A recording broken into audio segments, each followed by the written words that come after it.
Look inside any piece of electronics, whether it's a vintage radio or a modern laptop, and you'll likely see the same thing: a sea of deep forest green.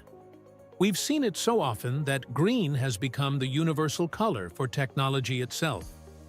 Think of the matrix code or early computer monitors. But while early monitors were green because of the P1 phosphor used in their screens, circuit boards have a much more complex history. In fact, the boards themselves aren't actually green at all. If you stripped away the top layer, you'd find something that looks more like wood or butterscotch. So, why did the tech world settle on this specific shade? Today, we're looking at how evolutionary biology, Cold War military secrets, and industrial accidents turned green into the gold standard of electronics.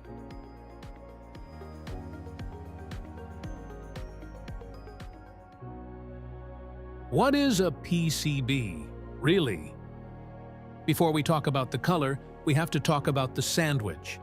A printed circuit board, or PCB, starts as a base material typically made of phenolic paper, wood fibers mixed with resin. This substrate is usually a pale tan or dark brown. To turn this into a functional board, manufacturers bond a thin layer of copper to the surface. They then print a pattern onto it and dunk the whole thing in a chemical bath that eats away the unwanted copper. What's left is a map of copper traces that carry electricity. In the early days, that was it. You had a brown board with copper lines. But as devices got smaller and more complex, engineers hit a major wall. The copper traces were fragile. They oxidized in the air, and worse, during soldering, tiny blobs of metal would bridge between two traces, causing a short circuit that could fry the entire device. The birth of the solder mask. To solve this, manufacturers in the late 1970s began applying a protective coating called a solder mask. This is a layer of pigmented resin that covers everything except the specific points where components need to be soldered. This mask does three things. It prevents corrosion, it protects the delicate traces from scratches, and it acts as a dam to keep liquid solder in its place. While these masks can be made in almost any color, Apple often uses sleek black, and prototype boards are frequently red, green remains the undisputed king, making up the vast majority of all boards produced today. And the first reason for that is actually found inside your own eyes. Human vision and the primate factor. Before we had high-tech machines to check for errors, every single circuit board had to be inspected by a human being with a magnifying glass. This was grueling work that led to massive eye strain. Manufacturers experimented with different colors to find the best contrast. The raw resin was naturally a honey brown, which made it hard to see the copper traces. Adding red pigment made it look like a rusty mess. Blue made it too dark. But green was the Goldilocks zone. Evolutionarily, human eyes are most sensitive to green light. Biologists suggest this is a holdover from our primate ancestors, who needed to distinguish between hundreds of shades of green to navigate through dense jungles. The military requirement. The dominance of green was cemented during the Cold War.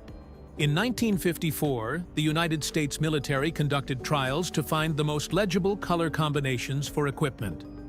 They determined that white text on a green background was the easiest to read under varying light conditions.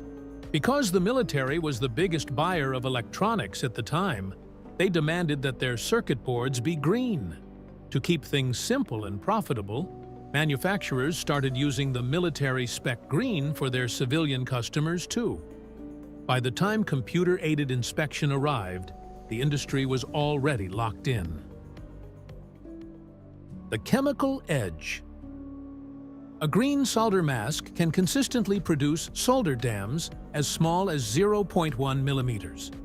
Red, yellow, and blue masks usually can't go smaller than 0.12 millimeters, and black or white masks are even less precise.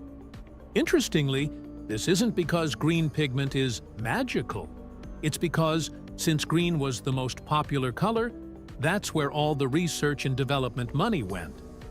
For decades, chemical engineers focused on perfecting the green formula, leaving other colors as an afterthought. The power of inertia. Today, the reason boards stay green is mostly due to industry inertia. Switching a factory line from green to blue requires shutting down the machines, scrubbing out every trace of the old resin, and dealing with significant material waste.